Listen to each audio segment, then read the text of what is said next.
My mom looked me dead in the eye and said, "Your sister deserves the inheritance more than you." Then, without a second thought, she handed everything over to Ashley. I didn't argue. I just smiled, turned around, and walked away. Months later, when she came crawling back, desperate for my help, I still remembered the way she had said it. No second guessing, no guilt, just a plain, unshakable fact. Like she was stating something as trivial as my sister's favorite color. Your sister deserves the inheritance more than you. The memory of it nearly made me laugh. Not because it was funny, but because it was so damn predictable. After a lifetime of being overlooked, the disposable one, the invisible son, this was just the final confirmation. Not that I needed one. Across the room, Ashley sat there, her face a perfect mask of feigned surprise. As if she hadn't seen this coming. As if she hadn't spent years being the golden child, basking in my mother's favoritism while I was left with nothing but obligations. All of it? I asked, keeping my voice steady. My mother nodded without hesitation. Yes. Every last bit. The house. The money. Everything my father had worked for. Ashley needs it more than you. You'll be fine. That part stung the most. You'll be fine. I never expected much, maybe just a small token, some acknowledgement that I existed, that I mattered. But I didn't even get that. Just a cold, predetermined verdict that had been decided long before my father's will was ever read.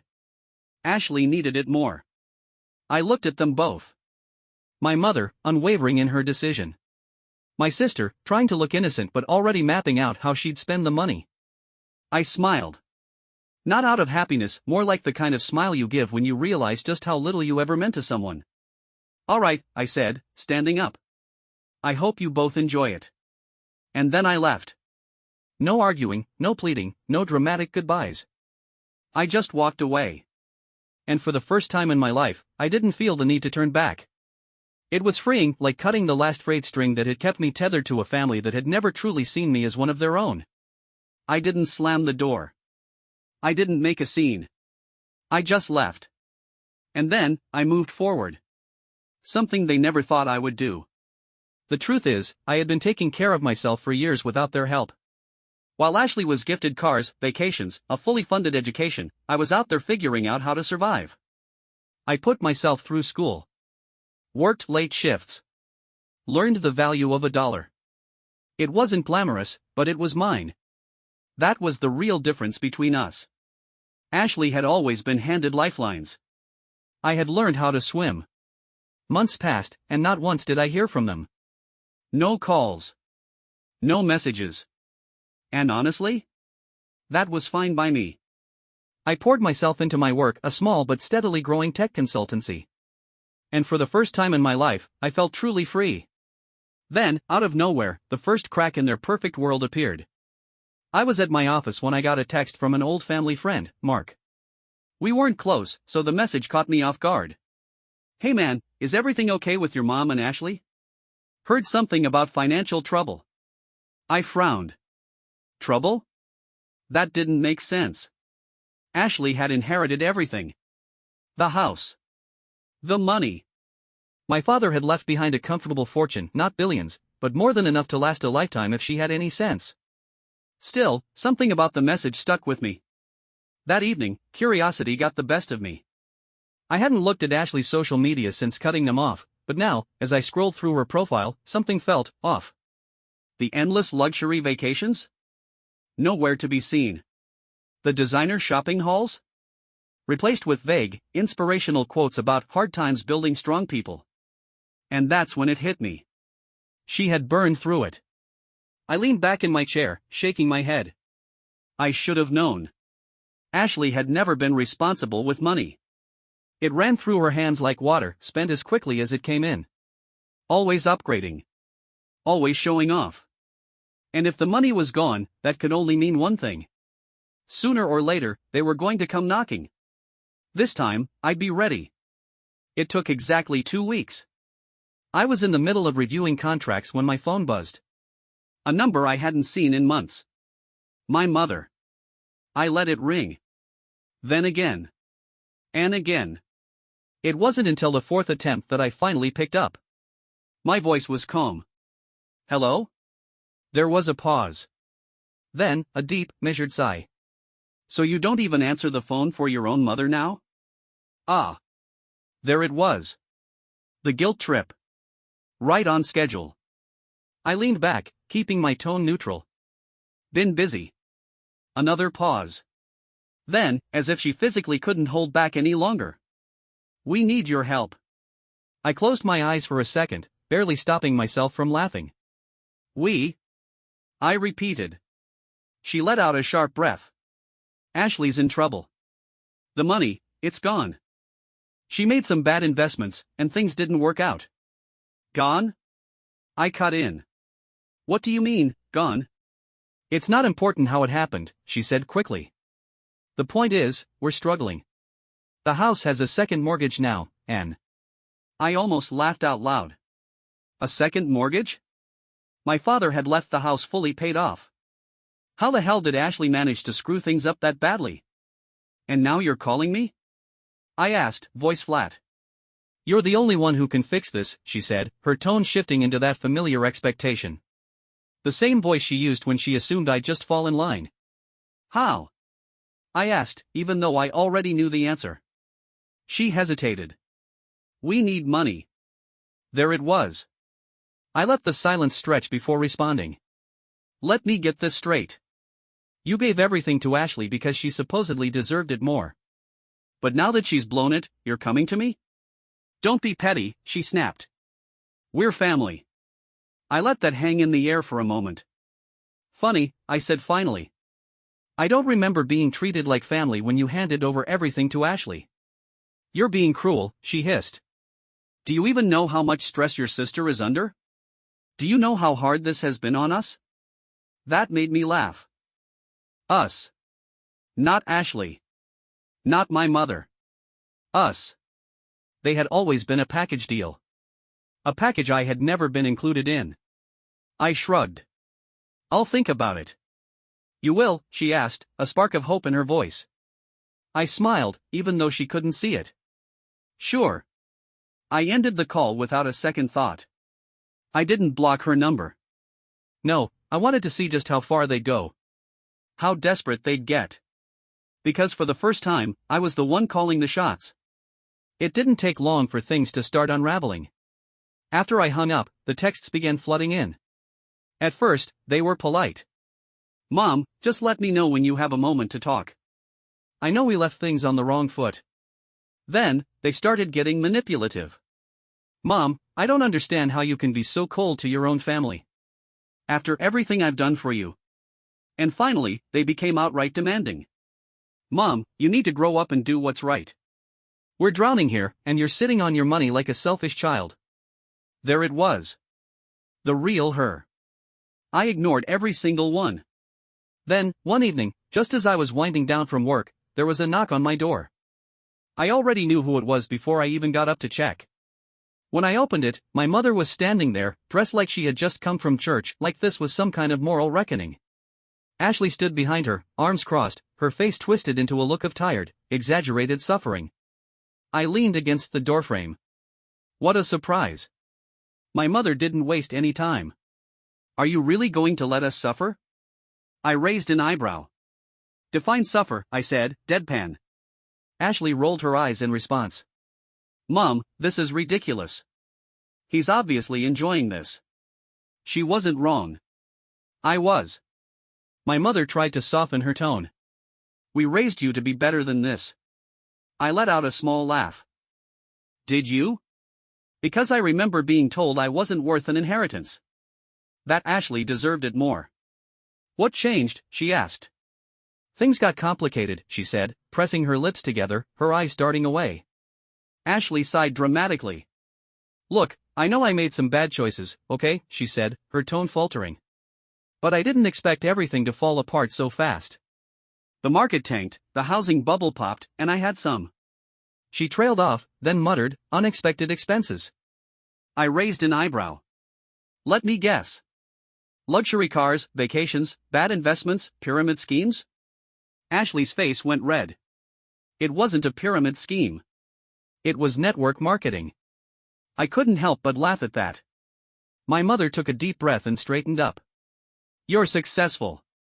You don't need all the money you have. But your sister, I interrupted, finishing her sentence, needs it more. Yeah, I've heard that before, I said, letting the sarcasm drip. My mother's face twisted in frustration. So you're just going to let us lose everything? Yes, I said, without hesitation. They both froze.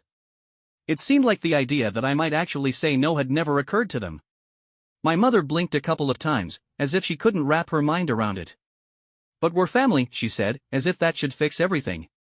I tilted my head and looked at her, weighing her words. Are we? Ashley let out an exasperated groan. Oh my God, you're so bitter. Just admit it, this is all about revenge. Of course it is, I said cheerfully. You two never hesitated to step on me when I was struggling. But now that the tables have turned, you suddenly want to talk about family? Ashley looked like she was about to lose it, but my mother put a hand on her arm to calm her down. Please, she said quietly, her voice losing some of its edge. We need your help. I looked at her closely. For the first time, I saw something real in her voice. Fear. I could have told them to leave and never come back, but that would have been too easy. Instead, I smiled. I have an idea, I said, seeing Ashley narrow her eyes. What? She snapped. You'll see, I replied. I'll call you tomorrow. Then I shut the door. Because if they thought I was just going to hand over my money, they were in for a hell of a surprise. The next morning, I made the call.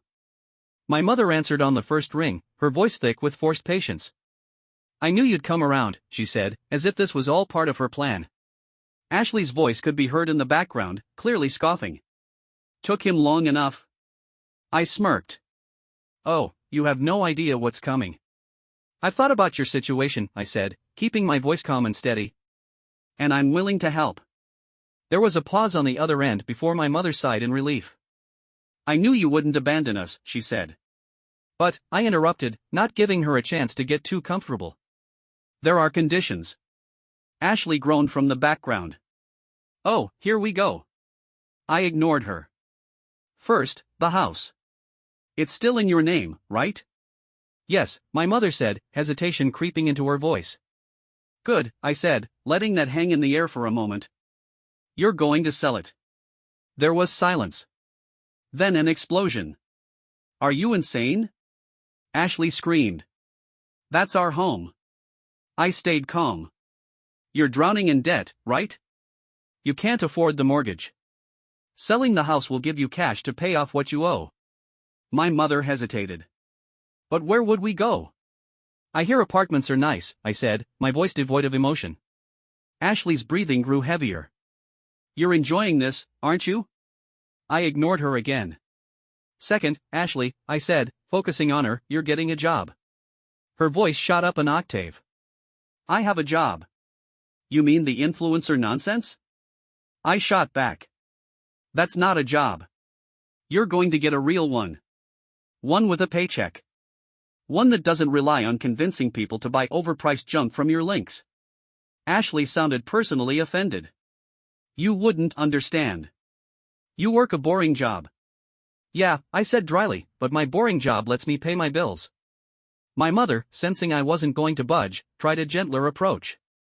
Sweetheart, there has to be another way. We don't need to sell the house. Maybe just a loan? A small one? Just to get us back on our feet? I almost laughed. Oh, you mean like the money Dad left? The money that was supposed to keep you on your feet but instead went to luxury shopping and bad investments? Ashley huffed. God, you're such a martyr. Not really, I said, feeling the last of my patience drain. I said, I'm just someone who learned to stand on my own, instead of expecting handouts. So that's it, my mother asked, her voice trembling now. Either we sell the house and Ashley gets a job, or you won't help us? That's it? That's it, I confirmed. I could practically feel them squirming on the other end, weighing their options. They'd been expecting me to hand over money without asking anything in return.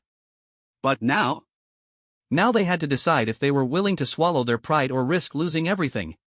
You have 48 hours to decide, I said. Take it or leave it. And with that, I hung up. For the first time in my life, they were the ones waiting on me. I figured they'd call back within a few hours, maybe the next day. But they didn't. 2 full days went by, and I heard nothing. No angry texts from Ashley, no guilt trips from my mother. It was almost peaceful. I figured they were scrambling, looking for another way out. Maybe they thought they could find someone else to bail them out, or that I'd eventually cave. But I didn't. Then, on the third day, my mother finally called. I picked up, keeping my tone cool and neutral. "So?" I asked. She sighed heavily, like the weight of the world was on her shoulders. "We'll sell the house." I leaned back in my chair, totally unsurprised. "Good choice." "But Ashley." "I'm not getting a stupid job," Ashley cut in, her voice sharp. I smirked. "Then neither is my help." "You're being ridiculous," she snapped. "You don't get it," she said, voice rising in frustration.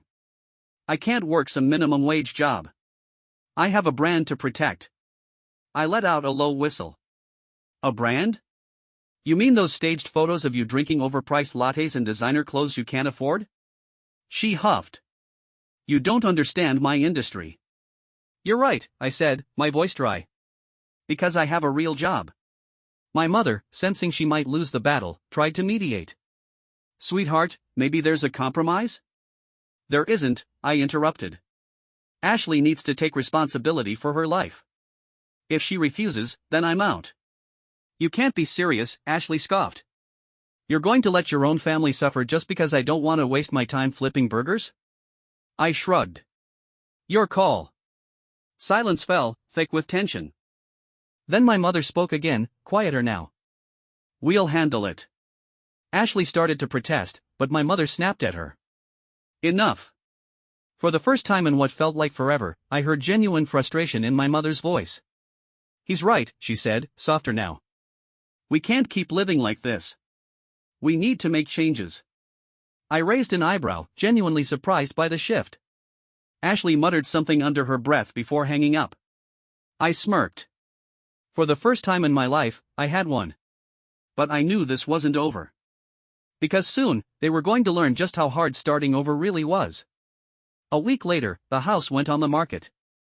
I kept an eye on the listing, watching as the price dropped lower and lower. Turns out, my sister's dream home was way overpriced, and with the market cooling, they weren't getting nearly as much as they'd hoped for. I didn't gloat about it, though. Not outwardly, at least. Ashley, on the other hand, wasn't handling things well. She had gone into full meltdown mode on social media. First, she posted cryptic quotes about fake people and how betrayal teaches you who really matters. When that didn't get enough sympathy, she posted about how she was going through a tough time but staying strong. And when that didn't work, she started complaining outright. Ashley's post, "It's disgusting how selfish some people can be. Family is supposed to support each other, not turn their backs the second things get hard. But some people only care about money." The comments flooded in with sympathy. "OMG, who did this to you? You deserve so much better, babe.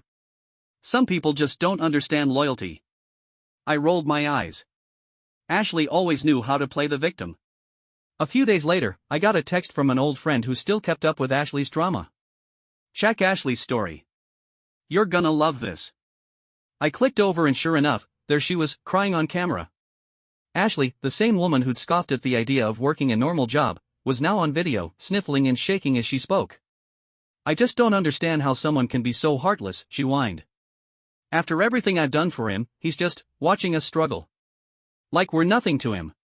I actually laughed out loud. Betray her? She had everything handed to her, and she ruined it. And now, because I refused to clean up her mess, I was the villain? I clicked off the video and went back to work. A few hours later, my mother called again. I answered, already knowing how this was going to go. "Let me guess," I said. "You saw Ashley's breakdown?" There was a long pause before my mother finally spoke. "She's struggling, sweetheart." "She's embarrassed," I corrected. "She's never had to deal with consequences before." "That's not struggling," I said, my tone flat. "That's reality finally catching up." My mother sighed. "I know this is hard for you, but..." I couldn't hold back a laugh. "Hard for me? Mom, I'm fine. I'm thriving. The only ones having a hard time are the ones who made bad choices." Her tone shifted, becoming more desperate. What if she really can't handle this? I raised an eyebrow. Are you asking me to feel bad because Ashley might have to gasp? Work? Don't be cruel, she whispered. I took a slow breath. I'm not being cruel. I'm being fair. For the first time in my life, I'm being treated like an actual person in this family instead of a backup plan. And you don't like it.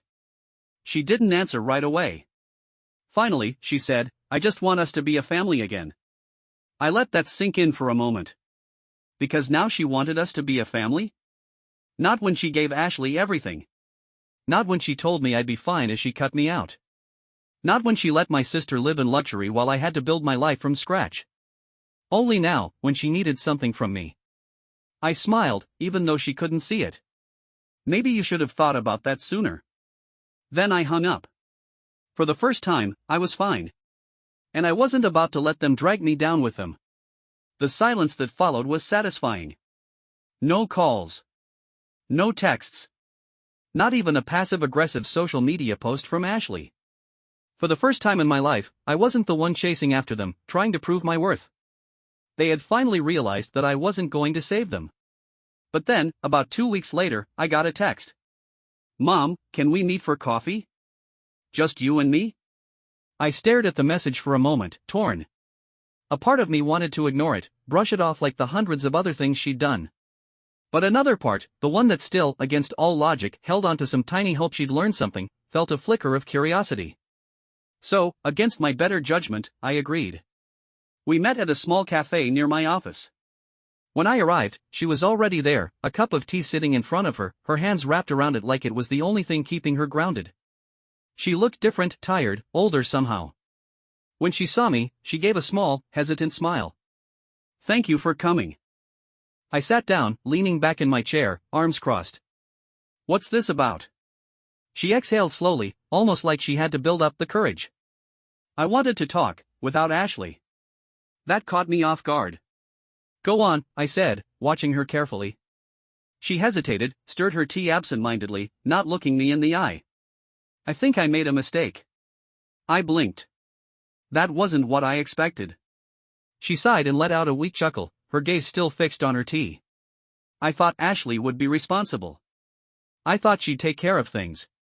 She paused, and I couldn't help but feel the weight of her words. I thought you'd be fine on your own, she added, her voice almost apologetic. I studied her face, wondering if this was real. Or just another play to pull me back in. You've been enabling her, haven't you? I saw her flinch, but, to my surprise, she didn't argue. Instead, she finally met my eyes. I don't expect you to fix this, she said quietly. I just wanted to say I was wrong. I leaned forward slightly, my arms on the table, my tone cool. Okay. So now what? She exhaled deeply, looking down at her tea. I don't know. And for the first time, I realized she truly didn't.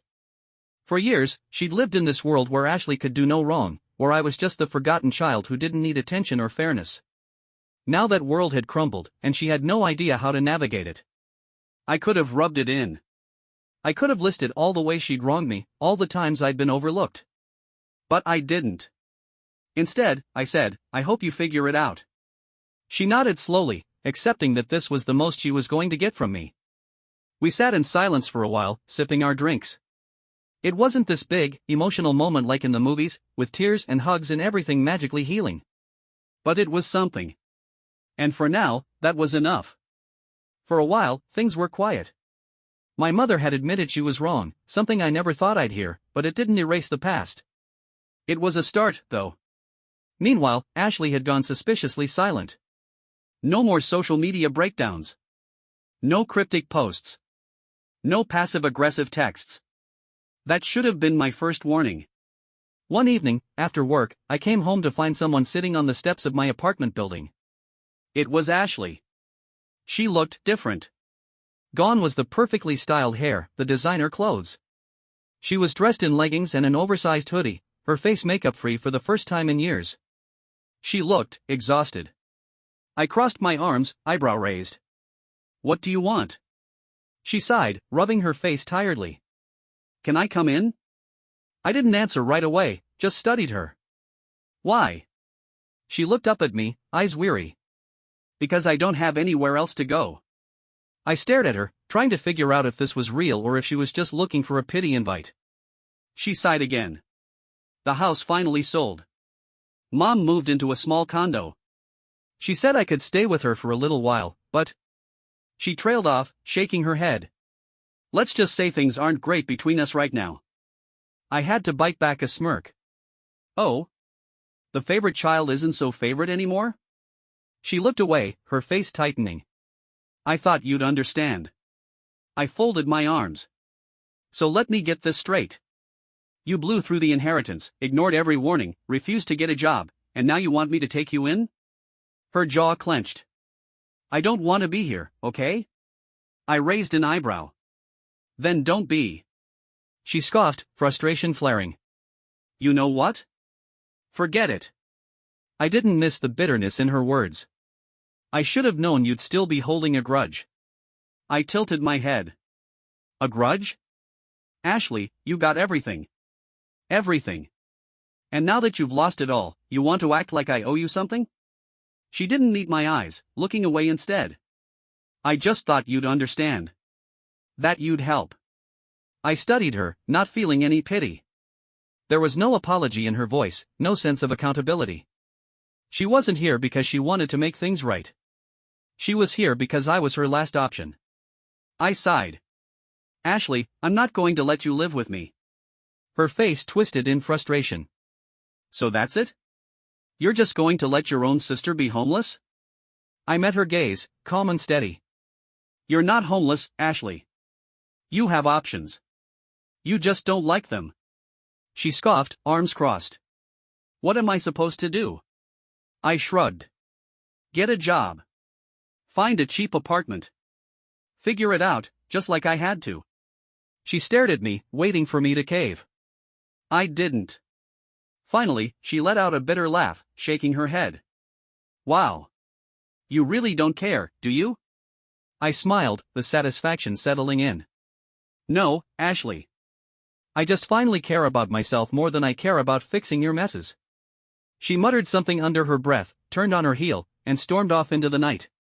And for the first time in my life, I felt truly, completely free. Ashley never came back after that night. I half expected more texts, more calls, maybe even another dramatic social media post about how her own brother abandoned her in her time of need.